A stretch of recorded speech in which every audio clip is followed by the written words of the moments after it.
Hey, Allie, I want to lose weight. I've been trying and doing everything. The scale just isn't moving. What's going on? Let's take a look at the whole picture and all the things besides just the scale. Let's dive in.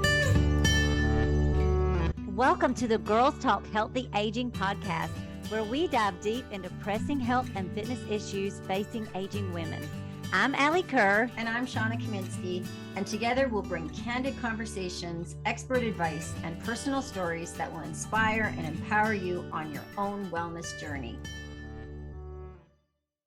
So today, Allie, let's talk about some other ways to measure progress other than the scale, because I think we have been, with diet culture, we've been programmed to measure success solely on the scale. And that makes us feel very unsuccessful for a good part of the journey. And the journey for us is long and feeling unsuccessful. And then self loathing and hating yourself the whole way is no way to live. Yes, even when people are doing things that are moving them in a healthier direction, whether it be starting exercise, changing their eating habits, like you said, sometimes we are still hating on ourselves, even through that process of doing those things, because of we're using that one data point of looking at the scale and looking at it constantly and saying, did I do good today? Let me step on the scale and see. Oh, no, I did bad today. Or, oh, hey, I had a good day. And everything is riding on that data point that just is not giving us all the data. So, what are some other what does let's just first start at the scale. What is it really telling us when we step on that scale, Sean? When I step on there, what is the information that I'm feedback that I'm getting back from that scale? That scale is really just your relationship to gravity. Right. And you and I kind of have a different opinion about this, because I do like getting more data points with weight for Mhm. those people that aren't triggered and aren't ready to hurl themselves off a cliff every day. Like some people, that's just not possible to get on the scale. But if you're okay with getting on the scale and can neutralize that number, actually getting on the scale more often than not does help you neutralize that number. And it does give you more data points within the month. If you only weigh yourself once, you have one data point. If you weigh yourself 30 times, you have 30 data points of just your relationship with gravity, not your self-worth, not necessarily, your body composition, Mhm. just the relationship with gravity. And I do like more data points. You aren't hung up on that as much. Well, yeah, and it depends. So my clients that are doing like nutrition and I'm working with them on macros, I actually do have them weigh every day and they report that in their food log. So they're tracking that every day. If Yeah. they can handle that, as you said. Yeah. And they also, but I will tell you, I'm having to constantly battle and educate them on those what those numbers mean, because Correct. otherwise, that left to their own devices, clients get really discouraged. And one of the things that I look at, and I was just speaking with a client about this, is I'm not looking at when you send me you send me a week worth of logs. I'm not picking one day of your weight. I'm looking at No, averages. the I'm looking average. at your highs, I'm looking at your lows, I'm looking at your average, and I'm looking at the whole picture. And then I'm comparing it to your highs, your lows, your averages of the week, the prior week. So Yeah. I'm looking at this number completely different than you are. And so I have to educate clients if I'm going to use that as a data point. And that's a constant education that has to happen Yeah. when using that data point for me in my work with clients. And I'm sure the same for you. Yeah, and it's the idea is that when you weigh yourself daily, you can, and your food logging, you connect the dots between, oh, what did I do or eat and how did that affect my weight, my current weight? So, you probably do the same in terms of educating your clients on, the 10 or 12 weight reasons that your weight might fluctuate. And I mean, just going off the top of my head, could be your period. You could have had more carbs, which means you hold on to more water. You could be dehydrated. You could have had alcohol. You could have eaten late, or you might not have had a bowel movement. You You could have sweated. exercised. You could have sweated more. Yeah, that was eight or nine just off the top of my head. But so, maybe sodium. You had you had more sodium. Like there's so many reasons. And so we talked about this at food camp last night. Is one of my clients said, do you really lose? Because she said, Shawna, you say that you can't lose weight, overnight, or you can't gain weight overnight. And I said, you know what? I misspoke, because you can lose or gain weight overnight, but not fat overnight, because the scale is going to bounce around, and that's totally normal. So it's just the trend that we're looking for.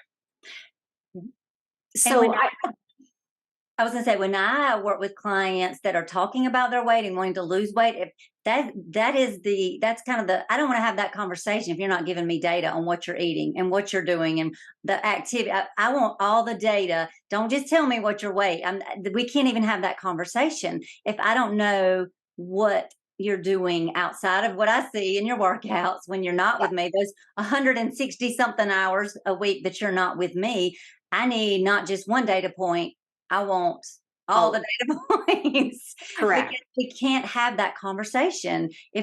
if we're just looking at the number on the scale. And I do. And if clients learn, they start learning, okay, when I am on my cycle or I'm about to start my cycle, every client's a little bit different, but they learn what is normal for them. So they learn, oh, for me, it's normal 2 days before my cycle, I'm going to gain 3 pounds on the scale. That's my normal. And then, if I drink a little bit of alcohol, this is my normal. So people learn those things, especially when they are tracking. So that's one of the things that I like about tracking. And when we're talking about tracking, we're actually talking about something that's related to performance versus weight. And so one of the things that we want to talk about today is the two differences between performance versus outcome. Can you speak to the difference on those, Shawna? Yeah, the idea is that lots of us will have an outcome goal that, hey, I want to lose 10 pounds, or our Amanda wanted to lose 100 pounds. And so that's a big outcome goal. And you're not in entire control of the timing of that, but you are in control of the performance that will bring about the outcome. So performance such that, hey, I'm going to go to bed at a certain hour, I'm going to have this amount of protein, I'm going to drink some water, I'm going to get this many steps. And you are you're in control of those things. Those are boxes that you can check off on the daily. And when you check off those habits or performance goals daily, the outcome goal will take care of itself. The timing of that, we're not in control of all the time. And so, we like to suggest, rather than just having an outcome goal, think about what performance goals you're going to put in place to make that outcome goal come to fruition. Yes, and with outcome goals, we also want to make sure that they are reasonable.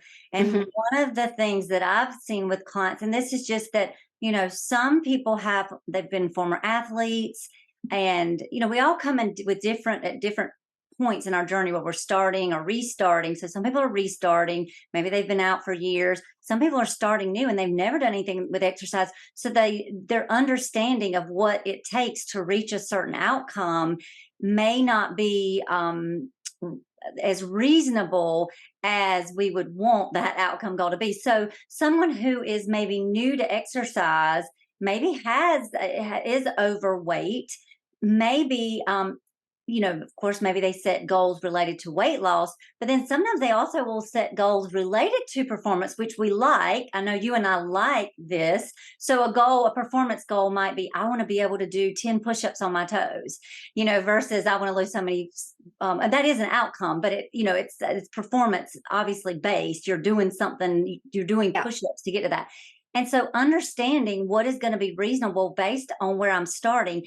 And I see gals, and I think that social media plays into this. We're scrolling and we see people that are doing all these crazy wild things that are athletes that have maybe been training for years, and they make things look really easy. And I mean, Shawna, you can make things look really easy. I can things look really easy. Mhm. We've been performing for years. And so people, I mean, we can even be guilty of, helping Yeah. contribute to this.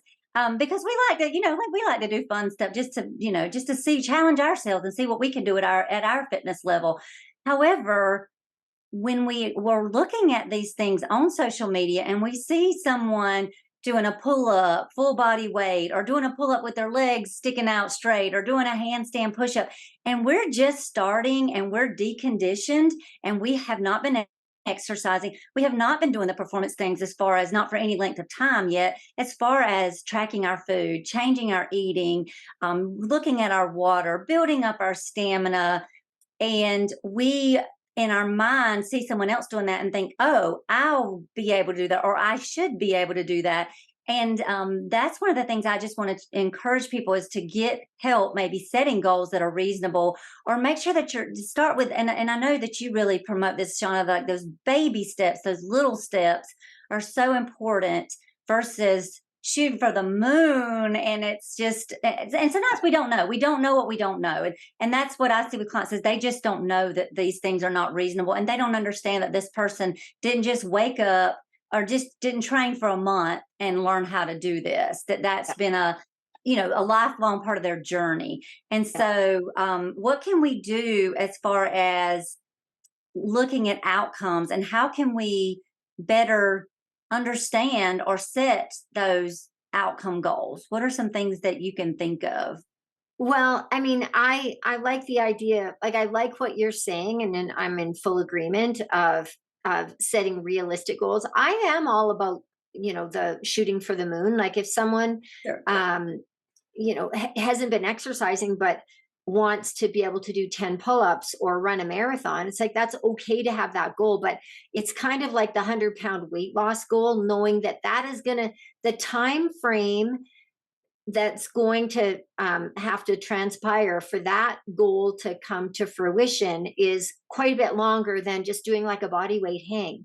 So I think that if you want to set a performance goal, get some advice in terms of like, what are the baby steps? Because if my goal is to lose 100 pounds and this week I've been fortunate to lose 1 pound, I could easily get discouraged to think, oh my God, am I ever going to lose that other 99? Or so getting, feeling successful, getting help in ways to feel successful with the performance goal or the outcome goal that you have. So, and that's kind of what we want to look at today in terms of like not just the weight. What other things are we going to be looking at to feel successful along the way on our weight loss or our health gain journey? And I'm really positioning this with my clients a lot more than just weight loss, but health gain, because we lose out on a lot of the benefits that we're getting when we upscale our habits, and we're negating those because the scale hasn't moved. So whether we're trying to get 10 pull-ups or lose 100 pounds, we want to like shrink our vision into what is working today, what is making me feel good today. So you and I had kind of composed a list of some of the things. So what are some of the things that you talk about with your clients to gauge success along the health gain journey? One is what you're saying, which is basically if you have this big outcome goal, is breaking it into smaller steps and pieces and finding out, okay, if I want to get to here, what can I do now to work on that? Um, Also data, like we talked about food logging. That's one thing that that we have control over. Our blood work is one of the things that we can look at that will give us feedback that is not just a scale answer to how we're doing or not doing, but how is our body functioning? Looking at, what is our cholesterol saying? What are our triglycerides? What is our A1C? Is it going Mhm. up? Is it going down? What is our blood pressure doing? What about if I go up a flight of stairs? Am I huffing and puffing? What is my stamina like? How many steps am I getting in a day? Those are some that my clothes, how are they fitting me now that I've started moving more and I've started changing my eating? Measurements. I love to get measurements, which is the same as clothes, but looking at, getting those measurements so we can track. Am I shrinking? If that is my goal, if weight loss or scale loss is my goal, I look at that as size loss. And that's one of the things I talk to clients about. Okay, I get that you want to lose weight on the scale, but if we get you to a size blah, blah, blah, are you going to be mad about it? Are you going to be happy? Is this going to be a good, are you going to be excited if we go from a size 1X down to a size 8 or 10? Like, is that going to make you happy? Do you care what that scale says at that point? And most people are like, well, no, I don't care what the scale says at that point. I just want to be, I want to feel good in my clothes. I want to be confident. Energy level, how much energy, my mood. What are some that you can think of? Well, one thing that I wanted to touch on is that a lot of times, weight loss begins to be the goal, but if strength gain is also part of a person's outcome goal, which you and I both would encourage, especially as women age in their 40s, 50s, 60s, and beyond, strength training, strength gains are so imperative that weight loss is maybe not even the win, because if you are a slighter person even, and you don't have much muscle and you've started to strength train, actually weight gain is possibly more beneficial than weight loss, because lots of times when you're losing weight, if you're not doing it correctly, you could be losing bone density, you could be losing muscle. And so these are huge health losses in terms of longevity. uh, Yeah. so so maybe weight loss is not even your ultimate goal for health gains. And one thing that I talk to my clients about is, if strength gain is their goal, as we age, women tend to put on fat around the middle. They don't put on more fat, it's just distributed more around the midsection.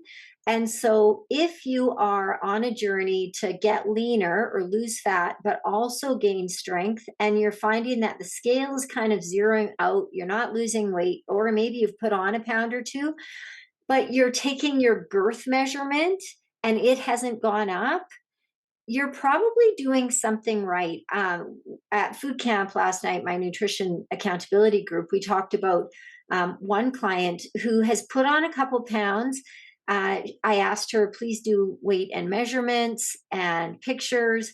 And she's gained inches, like a half an inch in each bicep, an inch and a half in her quads, but she's lost girth in her chest. Waist was about the same, and she's lost in the hips, and her clothes are fitting much differently. She's doing a lot of cycling and lifting. So to me, it's making sense that, hey, she's putting on a little size through the muscle in her quads, and her arms. And and the other thing is that we are quantifying her food. She's doing a great job with protein, and she's really compliant. So this is an example of someone that I really tried to pump up, and that you're moving in all the right direction here but the scale isn't moving. And so it is really a mindset shift to you know accept that, oh, my weight is actually okay, but my composition is changing. Yes. And you definitely see that with new clients that are deconditioned and they start a weight training Yes. program. That can be a big factor. And that can be a time when course clients are going to get the most frustrated because they're new. Maybe they're new to exercise. They are not conditioned. So they also may not have a lot of understanding about weight and body composition. And so they start doing strength training because, of course, if they're working with me, I'm going to have them doing strength training. And I know you're the same. And then they are going to be building muscle because they come from a deconditioned state where maybe they've been doing all sitting, no strength Yeah. training. So they have no muscle. I mean, their muscle has just gone to pot over the years of being deconditioned. And then they come in and they start training 3 days a week and they're doing muscle building. And so they're putting on good tissue, but the scale's not going to tell you that. The scale is not, and they can be losing inches, but in their mind, all they're looking at is the scale, just The because we don't number. know any better. We're just looking at that number on the scale and we're like, I'm doing all this work and that number's not moving down, down, down, fast, fast, fast. And Yeah. so I must be on the wrong track. And, Yeah. so that's why it's good to have a coach that can guide you. And I know, like, well, like I said, it's a, a constant education with clients and then pointing them back to what are you doing as far as your performance? And are we doing the things that we need to be doing performance wise? And how do we, and I don't know if you have some advice on this and, just encouraging our listeners to focus on those performance things and not only focus on them, but how can maybe people celebrate those performance things more than just looking at the scale? Do you have any Yeah. tips for celebrating performance? Well, like one thing that I'm a big checklist person. That's the kind of person I am, and I know that it works a lot for my clients. So in my app, there are habits that have to get checked off daily. And they can be individualized to the client, but lots of them are things like, eat 25 grams of fiber, get your 100 plus grams of protein, get your sleep, get your water. Like these are just, getting check marks. And then like don't break the streak. Like we meet weekly, and when we talk to them, it's like, man, like you hit your protein all week long, like you didn't break the streak. So having celebrating those small wins, we always talk about, okay, what are you winning with today? And then looking for things like one client last night said, hey, my husband and I were putting our ski rack on our car, and I remembered that I really struggled with it last year, but this year, like lifting it up and, almost over my head, it was just so easy. So, trying to notice what you're noticing about your physicality, Mm, and paying attention to the small things, like, oh, up and down off the floor easily, or up and down the stairs easily, like just starting to pay attention to the little things like that. And then those are big celebrations. Like telling someone about it, writing it down, or sharing it with someone makes it more real as well. And it might seem like a small thing when Catherine was lifting that ski rack onto the car, but then when she told the group, like we were like, yeah, that's amazing. And then it came back to her, like, I really am building muscle. Like that's a big thing. So building function, building like the thing, mm, being able to do the things in life. And I love hearing clients say things like, I can, I helped my husband do this and he couldn't believe, or I was stronger than he was. And we, yeah, yeah, it's like, yeah, you are because you're in here making, building that yourself up. And I had a recent consult with a new client that just started and I was so excited because she comes from an athletic background, but one of the things that she has such a good understanding and relationship with weight because she realized when she played sports in school, she was a little bit heavier as far as the scale is concerned than maybe some of the other gals that she played with back when she was in high school. And she's still in her 20s now. So this wasn't a long time ago as far as going back to high school. But she realized that she doesn't want to lose, or it's really important to her to maintain her strength because that really allowed her to perform well when she played sports, that she was a little bit heavier and stronger on the scale. yeah, And she was able to perform at a much higher level than a lot of her peers that were smaller than her and ended up going on to play in college and beyond. And if she had not had that extra strength and size on her, she would not have been able to perform at that level. And she really recognized that. And that was just so refreshing to talk yes, with a gal that really got that and she wants that back. She wants to really work on getting her strength back. And of course she, is wants to get a little smaller and those things, but just to really have a gal, and I see this with, and I've talked about this with Crohn's, how I get so much weaker when I'm, not doing as well. And I might be losing weight on the scale. My hubby's been sick recently and he's talked about how much, he dropped a few pounds on the scale and then you go into the do your workouts and you just feel like a slug. Everything is so hard and it takes time to build that back up. And so one of the things about just focusing on that number on the scale is you can really be hurting your performance goals and your future outcome without yeah, realizing it, yeah. right? Yeah, so many people come to me and say, like, I want to get lean, I want to get defined, I want to get toned.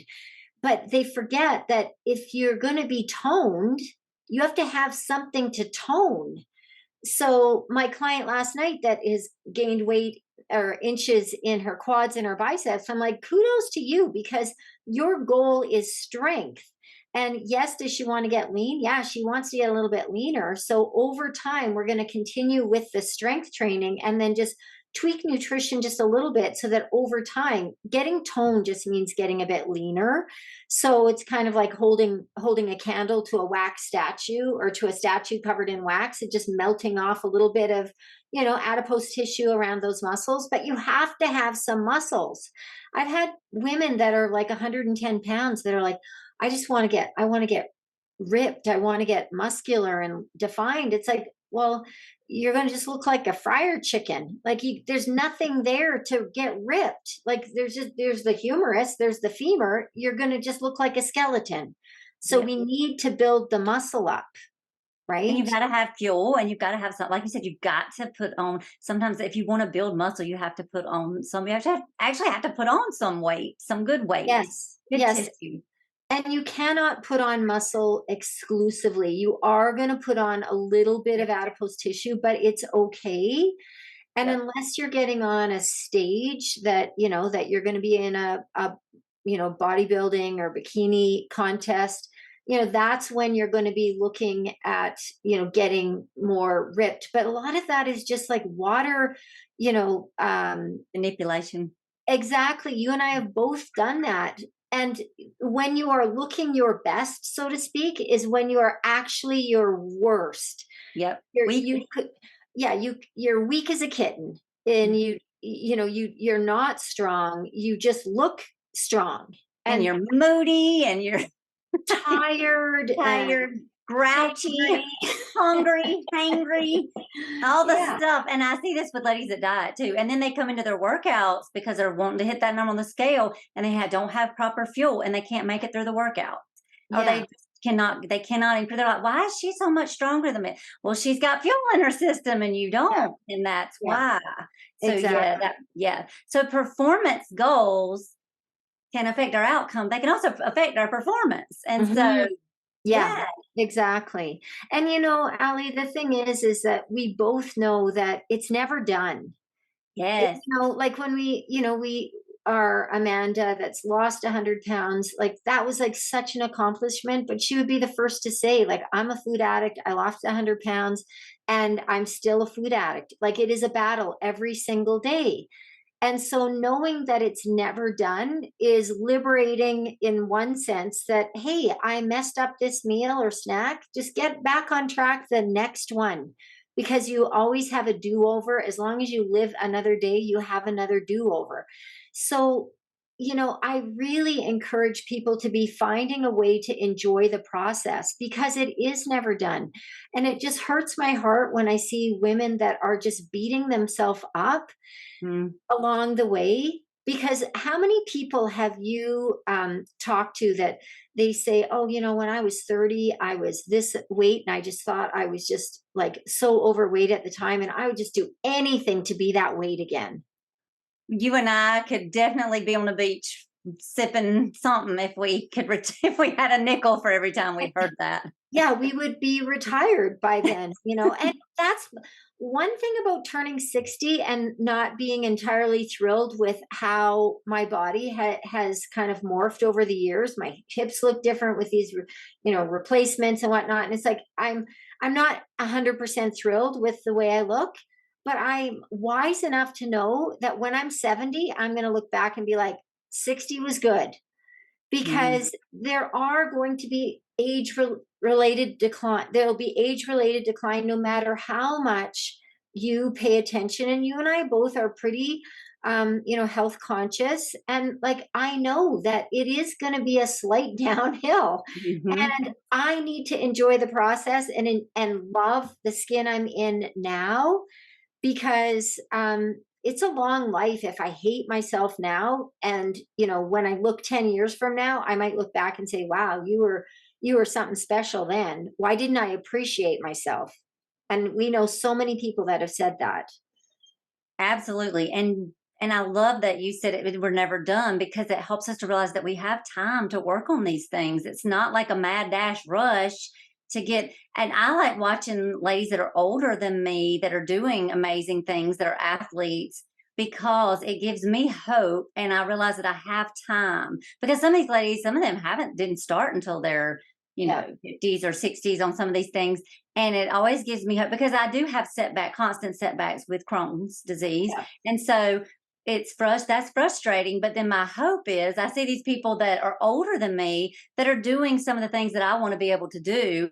And I'm like, well, I have time. Yeah, I'm going to have setbacks, but I also have time. And Yeah. so, yeah, that I think is, something that we just have to, and enjoying. I love the enjoying the journey, because this is a journey. And if we just have this laser focus on, I want to hit a certain number on the scale. Well, yeah, we get there. Let's say we get there. Woohoo.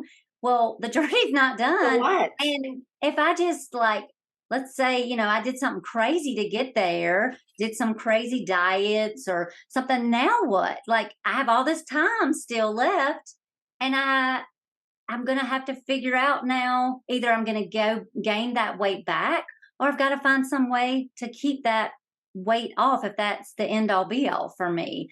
And Yeah. then how do I feel now that I've got that weight? Do I feel like a slug?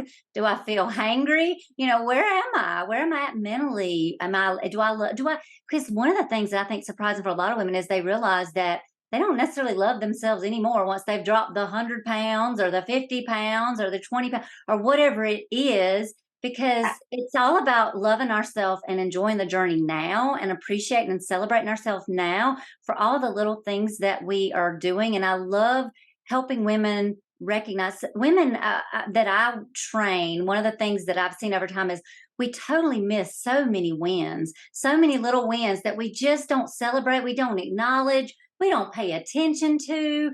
Like you Because you're said, looking at something else. because we're looking at something else, and we miss all these things right in our face that are Yeah. happening, all these wins that we're getting, and we just miss them because we have such laser focus on that one thing. On And the how scale. sad for us that we're not getting to celebrate all these fabulous wins along the way. So Yeah. that is something that I wish that I have for people. Yeah. Is to celebrate the little things, Recognize. the non-scale victories. It's kind of it might be cliched, but they really are the victories. They're actually probably the bigger victories than the scale.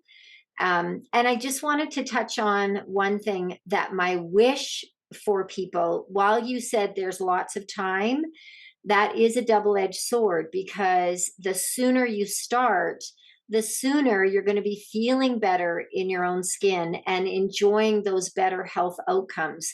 Because, like my mom is an example of someone who, ran out of time. She was turning her health around, but really did run out of time.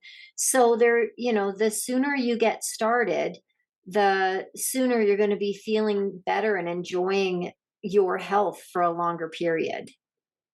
Absolutely. Yeah. So don't wait. That's a big wish for our listeners, is don't wait. Get on it. Get on it and celebrate it, every little step that you take, every little win. Look for those wins that are non-scale related. Yeah. And if you are having trouble, that's where a coach really helps, or, like maybe a friend. Sometimes friends or relatives can be less objective, or, there's emotion attached to that. If you have a coach that can hold a mirror up to you without having feelings hurt, that's what's really helpful. And because they're a little bit more objective without that emotional connection. So get some outside eyes, because you can't always see the full picture when you're, within the frame. Thanks for listening. You'll find me, Alli, on Instagram at Alli Kerr Fitness. And you'll find me, Shawna, on Instagram at Shawna Kaminski. Feel free to pop us a DM with questions and or feedback. Until next time, be healthy and be happy.